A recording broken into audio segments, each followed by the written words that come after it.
राजनीति, आंदोलन, किसान, करप्शन, गरीबी, इन सभी मुद्दों पर आवाज उठाएगा अब तक न्यूज इंडिया।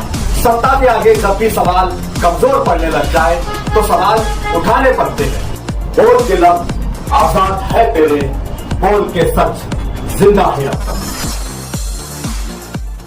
आदाब नाजरीन, अब तक न्यूज इंडिया में आपका इस्तकबाल है। तकरीबन 8 माह तक जेल में कैद से रिहाई पाने के बाद शहर की मारूफ शख्सियत शफीक राणा ने आज एक इफ्तार पार्टी के दरमियान कुरान शरीफ हाथ में उठाकर अपने बेगुनाह होने की बात कही।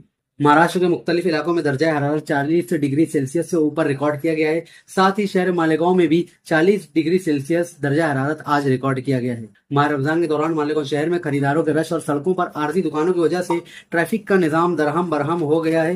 ट्रैफिक जाम की सबसे बड़ी वजह बगैर मनसूबाबंदी और बगैर पार्किंग के तामीर होने वाले अस्पताल, दुकानें, मकानात और कमर्शियल कॉम्प्लेक्स हैं। आलमी सतह पर जंग के हालात का बहाना बनाकर मकामी सतह पर महंगाई में बेतहाशा इजाफा कर दिया गया है। होटल मालिकान और दुकानदार ब्लैक में महंगे सिलेंडर खरीदने पर मजबूर हैं। इसके अलावा चाय और खाने पीने की दीगर अशिया की कीमतें भी बढ़ गई हैं, जिसका सारा नुकसान आम आदमी को उठाना पड़ रहा है। धुलिया मालेगांव के इलाके में इंदौर मनमाड़ रेलवे लाइन के लिए इंतजामिया ने जमीन की पैमाइश शुरू की तो यहाँ किसानों ने शदीद एहतजाज करते हुए काम को रुकवा दिया। किसानों का मुतालबा है कि इन्हें उनकी ज़रूरी जमीन का मुनासिब मुआवजा हाईवे प्रोजेक्ट की तर्ज पर दिया जाए। ईरान के खिलाफ अमेरिका और इसराइल की जंगी सूरत हाल का बराह रास्त असर शिवांगी बेकर्स प्राइवेट लिमिटेड पर पड़ा है, जो पार्ले जी की मशहूर ग्लूकोज और क्रीम बिस्किट तैयार करती है। गैस न मिलने की वजह से फैक्ट्री के तमाम बड़े ओवन बंद हो चुके हैं। शिवसेना यूबीटी के रुकन पार्लियामेंट संजय रावत ने इलेक्शन कमीशन के इस इंतखाबी शेड्यूल के ऐलान पर सख्त रद्द अमल का इजहार करते हुए कहा कि पूरा इलेक्शन कमीशन मुकम्मल तौर पर बीजेपी के दबाव में काम कर रहा है और उन्हें इस अदारे पर बिल्कुल भी एतमाद नहीं रहा। महाराष्ट्र के वजीर आला देवेंद्र फडणवीस ने इशारा दिया है कि हुकूमत बारामती और राहुरी में जिमनी इंतखाबात को बिला मुकाबला कराने की कोशिश कर रही है। वाज़ेह है कि बारामती सीट नए वजीर आला अजीत पवार के इंतकाल के बाइस खाली हुई है, जहां से अब उनकी अहलिया सुमित्रा पवार इलेक्शन लड़ेंगी। प्रधानमंत्री सूर्य घर मुफ्त बिजली योजना के निफाज में महाराष्ट्र ने पूरे मुल्क में पहला मकाम हासिल किया है। महावितरण के मुताबिक रियासत में अब तक 1,08,000 घरों की छतों पर कामयाबी के साथ सोलर पैनल नस्ब किए जा चुके हैं। कर्नाटक के नायब वजीर आला DK शिवकुमार ने दावा किया है कि 16 मार्च को होने वाले राज्यसभा इंतखाबात में क्रॉस वोटिंग के लिए बीजेपी ऑपरेशन लोटस के तहत 5 करोड़ में कांग्रेस एमएलए की खरीद और फरोख्त की कोशिश कर रही है। इलेक्शन कमीशन ऑफ इंडिया ने 4 रियासतों और 1 मरकज के जेर इंतजाम इलाके में होने वाले असेंबली इंतखाबात के शेड्यूल का बाज़ाब्ता ऐलान कर दिया। Chief election commissioner Gyanesh Kumar के मुताबिक इंतखाबात आसाम, मगरबी बंगाल, तमिलनाडु, केरला और मरकज के जेर इंतजाम इलाका पुडुचेरी में मुनक्किद होंगे। मिडल ईस्ट में जारी तनाज़ा के दरमियान अब भारत मशरिकी वस्ता के तमाम ममालिक के साथ सिफारती बातचीत जारी रखे हुए है। मगरबी एशिया में हालिया पेश रफ्त पर एक प्रेस कॉन्फ्रेंस लेकर कहा गया कि मुल्क में तवानाई का कोई बहरान नहीं है। आबना हॉर्मुज से LPG लेकर 2 बहरी जहाज भारत पहुंच रहे हैं। दिल्ली के साबिक वजीर आला अरविंद केजरीवाल ने कहा कि वजीर आजम नरेंद्र मोदी की जेर क़यादत हुकूमत एक बार फिर बेनकाब हो गई है। मरकजी हुकूमत ने मालियाती कारकुन सोनम वांगचुक की कौमी सलामती एक्ट के तहत नजरबंदी को फौरी असर से मनसूख कर दिया है। वजारत पेट्रोलियम ने वाज़ेह कर दिया है कि जिस घर के पास PNG कनेक्शन है उसे LPG गैस सिलेंडर नहीं मिलेगा। नए हुक्म के मुताबिक अब PNG सार्फिन अपने पुराने सिलेंडर को रिफिल भी नहीं करा सकेंगे। रिटायर्ड लेफ्टिनेंट जनरल सैयद अता हसनैन ने शनिचर को बिहार लोक भवन राजभवन में एक तकरीब में बिहार के नए गवर्नर के तौर पर हल्फ लिया। पटना हाईकोर्ट के चीफ जस्टिस संगम कुमार साहू ने उन्हें यह हल्फ दिलाया।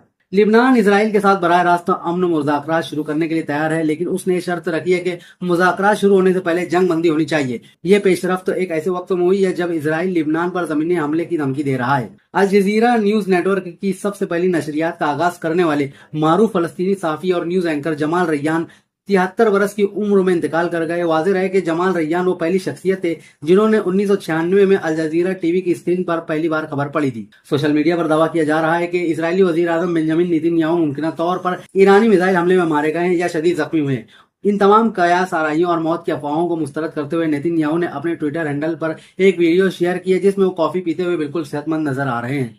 अमेरिकी सदर डोनाल्ड ट्रंप ने कहा कि वो ममालिक जो आबना हॉर्मुज से सप्लाई होने वाली तेल पर इन्हिसार करते हैं उन्हें अमेरिकी मदद से गुजरगाह को खुला रखने की जिम्मेदारी कबूल करनी चाहिए। ईरान के वजीर खारजा अब्बास अराक्ची ने कहा कि भारत पर रूस से तेल की दरामद रोकने के लिए दबाव के बावजूद अमेरिका अब नई दिल्ली पर जोर दे रहा है कि वो मास्को से खाम तेल खरीदे। ईरान ने अब ऐसे हथियारों से हमले शुरू किए हैं जो आयरन डोम को नाकाम बना रहे हैं और इसराइल को नुकसान पहुंचा रहे हैं। ईरान अमेरिका जंग में यही हथियार अब इसराइल के लिए सबसे बड़ी परेशानी बन गए हैं। बॉलीवुड अदाकारा दीपिका पादुकोण ने मुंबई के एयर क्वालिटी इंडेक्स के हवाले से अपनी तशवीश का इजहार किया है। सोशल मीडिया के जरिए उन्होंने हकाम से शहर की बिगड़ती हुई हवा के मेयार पर कार्रवाई करने की अपील की है। कृतिका कामरा और गौरव कपूर शादी के बंधन में बंध गए हैं। कृतिका कामरा और गौरव कपूर अपने बांद्रा के घर में खूबसूरत माहौल के दरमियान मुनाकिदा एक तकरीब में शादी के रिश्ते में मुंसलिक हो गए। पाकिस्तान के साबिक कप्तान सरफराज अहमद ने इंटरनेशनल क्रिकेट के तमाम फॉर्मेट से रिटायरमेंट का ऐलान कर दिया है। सरफराज ने ऐसे वक्तों में रुखसत ली है जब वो पहले ही सिलेक्टर और कोच के तौर पर अपनी नई इनिंग की शुरुआत कर चुके हैं। पाकिस्तान सुपर लीग में इस्लामाबाद यूनाइटेड के साथ अपना मुआहदा तोड़ने और आईपीएल की टीम कोलकाता नाइट राइडर्स के साथ मुआहदा करने के बाद पीसीबी ने